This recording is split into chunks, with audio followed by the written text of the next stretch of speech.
नमस्कार दोस्तों। ऐसी बहुत सी चीजें हैं जिनके बारे में हम अभी तक नहीं जानते कि आखिर हमारा ब्रह्मांड काम कैसे करता है। सबसे रहस्यमयी फैक्ट तो ये है कि पूरी तरह से अज्ञात ताकतें हमारी वास्तविकता को नियंत्रित कर रही हैं। इतनी अनएक्सप्लेन्ड ताकतें कि हम ये भी नहीं जानते कि वे क्या हैं। ये तो छोड़ ही दें कि वे क्या करने में सक्षम हो सकती हैं।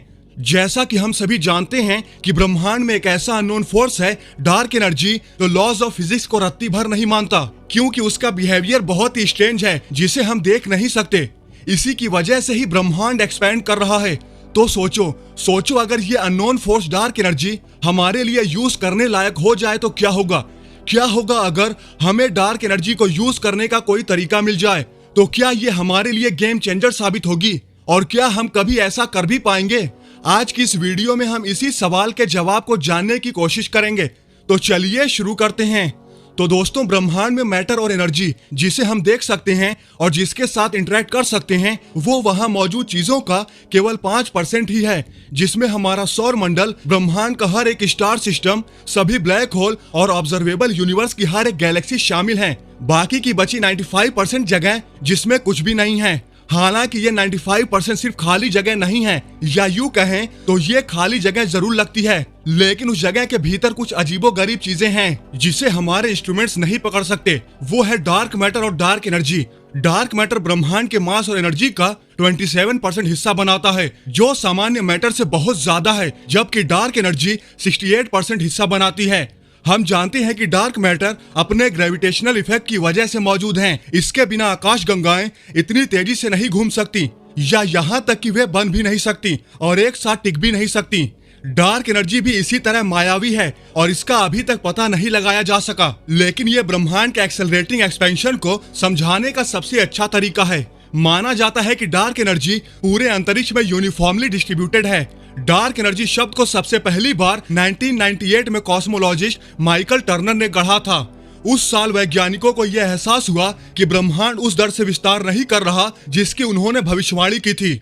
हम जानते हैं कि ब्रह्मांड का विस्तार तब से हो रहा है जब पहली बार हमें पता चला, जब एस्ट्रोनॉमर एडविन हबल ने पाया जिन आकाश गंगा को हम देखते हैं वो एक जगह रुकी हुई नहीं है, बल्कि वो हमसे काफी तेजी से दूर जा रही हैं। उन्होंने ही पहली बार बताया कि हमारा ब्रह्मांड विस्तार कर रहा है। हालांकि 1990 के दशक से पहले यह आमतौर पर माना जाता था कि ब्रह्मांड का विस्तार धीमा होता जा रहा है, जबकि 90s में यह खुलासा हुआ कि ब्रह्मांड का विस्तार धीमा नहीं हो रहा, बल्कि पहले की तुलना में और भी तेजी से विस्तार हो रहा है। वैज्ञानिकों को तब जाकर एहसास हुआ कि कुछ तो ऐसा है जो गुरुत्वाकर्षण का प्रतिकार कर रहा है और इस एक्सपेंशन को बढ़ावा दे रहा है, जिसे उन्होंने डार्क एनर्जी का नाम दिया।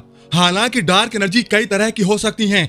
कुछ लोग सोचते हैं कि ये वास्तव में कॉस्मोलॉजिकल कांस्टेंट है, वहीं कुछ लोग मानते हैं कि ये ब्रह्मांड का 5वां फंडामेंटल फोर्स है, या ये एक तरह का फ्लूइड हो सकता है जो डार्क मैटर के समान है और स्वाभाविक रूप से खाली जगह को भरता है। हम बस अभी इतना ही जानते हैं कि ये ब्रह्मांड के विस्तार के लिए जिम्मेदार हैं। विस्तार की दर ही हमें बताती है कि ये हर एक चीज का 68% हिस्सा बनाता है। अब चूंकि ब्रह्मांड में डार्क एनर्जी की मात्रा बहुत ज्यादा है और इनकी प्रॉपर्टी ही है चीजों को दूर ढकेलना, इसलिए ब्रह्मांड हमेशा के लिए फैल सकता है। जितना ज्यादा स्पेस होगा उतनी ज्यादा डार्क एनर्जी होगी और उतना ही ज्यादा विस्तार होगा। एक टाइम ऐसा आएगा सभी गैलेक्सीज एक दूसरे से इतनी दूर हो जाएंगी कि हमें दूर दूर तक कोई आकाश गंगा नहीं दिखाई देगी, या फिर कभी दिखाई ही नहीं देगी, जिसके नतीजन एक बिग रिप होगा जो सामान्य मैटर को अलग थलग कर देगा और फिर हो जाएगा ब्रह्मांड का विनाश। ऐसा थियरी कहती है, मैं नहीं। हालांकि ऐसा होने में अभी भी बहुत ज्यादा समय बाकी है। इसका मतलब है कि एक प्रजाति के तौर पर हमारे पास इतना समय तो है कि हम ऐसी तकनीक विकसित कर सकें जो डार्क एनर्जी का पता लगा सके और उससे इंटरेक्ट कर सकें। अगर ऐसा संभव है तो ये गेम चेंजर हो सकता है। अगर हम इसका यूज करना सीख गए तो ये आसानी से इतिहास की सबसे बड़ी खोज होगी। डार्क एनर्जी मानवता की मेन पावर सोर्स बन सकती है।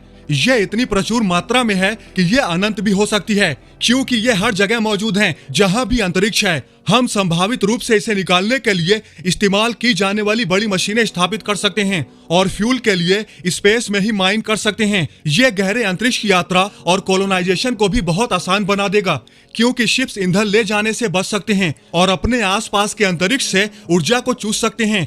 ईंधन ले जाने की जरूरत न होने से शिप्स हल्के, तेज और बिना रुके लंबी दूरी तय करने में सक्षम होंगे। ये कॉलोनाइजेशन को और भी ज्यादा इजियर बना देगा और हमें उन्हें कहीं भी बनाने में सक्षम बनाएगा। हालांकि इस आइडिया के साथ कुछ प्रॉब्लम्स हैं।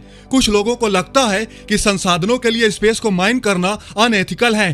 पहले से ही लोग तर्क देते हैं कि अन्य ग्रहों और चंद्रमाओं पर माइन करना नैतिक रूप से गलत या अनसस्टेनेबल हो सकता है।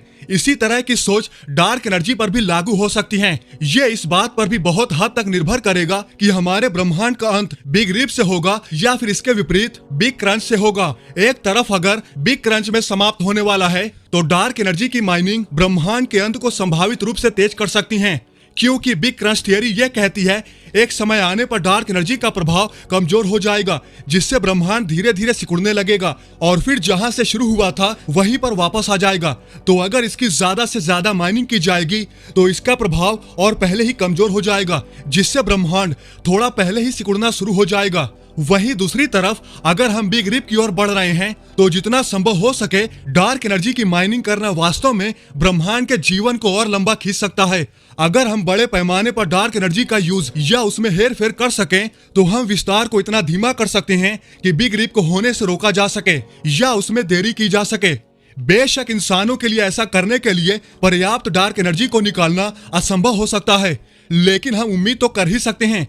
अंतरिक्ष का विस्तार इंटरस्टेलर ट्रेवल के मामले में अलग समस्या भी लाएगा। 100 अरब सालों में यह इतना फैल जाएगा कि हम मिल्की वे गैलेक्सी से दूसरे गैलेक्सीज को देख भी नहीं पाएंगे। उन तक यात्रा करना तो बहुत दूर की बात है, लेकिन डार्क एनर्जी को इकट्ठा करके एक उन्नत सभ्यता इसे धीमा जरूर कर सकती है। हालांकि इंसान ऐसा नहीं कर सकते, लेकिन अगर कहीं कोई उन्नत सभ्यता डार्क एनर्जी का उपयोग करने की तकनीक विकसित करने में सक्षम हो जाती है तो उन्हें न केवल असीमित और अनंत ऊर्जा स्रोत मिलेगा, बल्कि उनके पास अपनी उंगलियों की नोक पर ब्रह्मांड को बचाने या खत्म करने की शक्ति होगी। वैसे आप लोग इस बारे में क्या सोचते हैं? अगर हम या फिर ब्रह्मांड की कोई दूसरी सभ्यता डार्क एनर्जी को यूज करने में सक्षम हो जाती है तो वे क्या क्या करने में सक्षम हो सकते हैं, हमें कमेंट करके जरूर बताएं। तो दोस्तों आज की इस वीडियो में बस इतना ही। आई होप आपको यह वीडियो जरूर पसंद आई होगी।